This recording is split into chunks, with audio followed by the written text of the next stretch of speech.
Hello, this is Vivica Williams, and you're watching Head to Head. Recently, Russia imposed sanctions against Ukrainian businesses and leadership. And to talk about this, we're welcomed to the studio today, Oleksandr Khara, expert on foreign and security policy at the Maidan of Foreign Affairs. Thank you for joining us, Oleksandr. Hello, Vicky. Right. So Russia imposed sanctions against 322 persons and 68 businesses in Ukraine. And the discussion is this a political move, because so many of these people may not have any businesses in Ukraine, in Russia, or is it showing that the sanctions against Russia are effective? Well, sanctions is a funny thing in international politics, and we've seen a lot of sanctions against Russia for its misbehavior against Ukraine and other countries as well. So Russians decided to impose sanctions on Ukraine in such a manner. Well, actually, if you have a look at the list of those people, there are some governmental officials, politicians, and the businessmen. It's a bit ridiculous because there are some big names, supporters of Russia, in this list, and there are some names missing. I mean, those who are really damaging Russian interests in Ukraine and who is waging war against Russia. So I believe that this list was drafted just in a short period of time. They didn't have enough time to think it over. And it reminds me of the list that was produced by the American authorities. They just took the key politicians and key governmental officials, plus 100 businessmen from the Forbes journal. So something like this was imposed to Ukraine.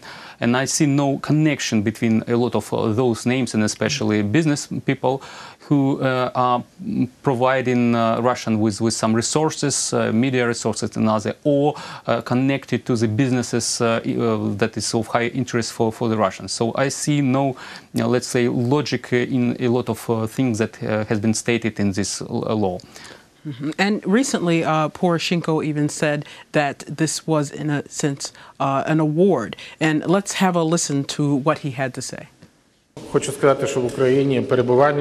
would like to say that in Ukraine, being on this list is considered a sort of a state award. At least that is how it is perceived. And those who are not included into this list feel very offended. So this is what Poroshenko had to say. What's your take on this? Well, it's actually, since it's not really serious thing, and by the way, Poroshenko is not in this list. Or even Roshen, which is a major... Well, his son, his elder son is in the list, but he is not there.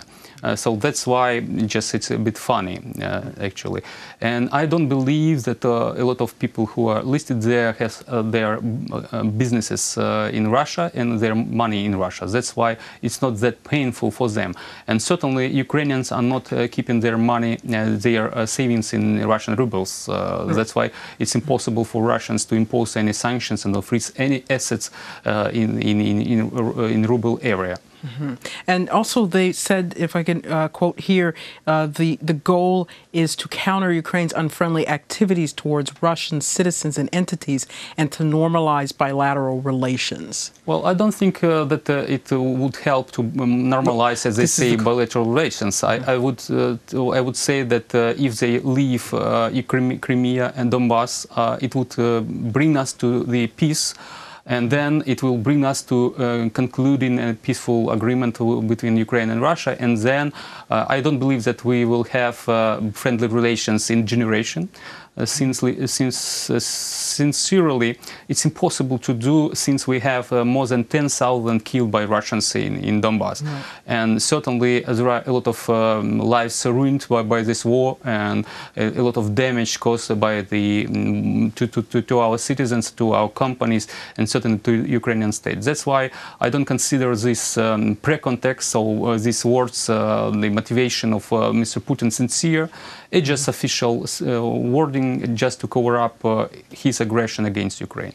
And last question, could this be an indication of something would be concerned of when we add this to other actions in the last few days alone or last week? So we have this sanctions news, sanctions against Russian businesses, but just recently, President Putin spoke about growing Russophobia throughout the world, especially in post-Soviet states.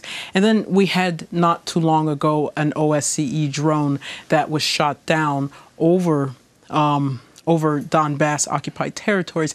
It was able to send data which showed a so-called Russian humanitarian convoy with military vehicles accompanying it. So is this something, when we're seeing, when we take these things together as well as other things, should this cause greater concern? Well, certainly it should cause greater concern because it's an ongoing war. It's not a frozen conflict, and it will escalate for sure before the elections in Ukraine, because it's one of the tools. As we know from the strategic point of view, that war is just the politics by other means. It means that this war is used to destabilize Ukraine. In each and every mean, I'm in support of the ground forces, occupation ground forces. In Donbas, it's a part of this destabilization effort, or possibly they are preparing to do this before elections. And certainly they are doing a lot of other things to undermine Ukraine, and not just Ukraine. Recently, they began the rocket tests, the rocket drills in the northern seas. Parallel to the NATO drillings, it's a lot of posturing. Well, yeah, sure. Yeah, so they're trying to threaten European allies. Well, if you have a look at the recent events, the Americans decided to step out of the INF Treaty. It means that the strategic balance, nuclear balance, would be shifted. And certainly Russia is one of the losers, even though it was a part that violated this agreement.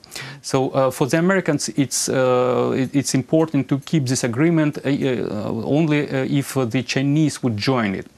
But if there are just Russians, they are not happy with that.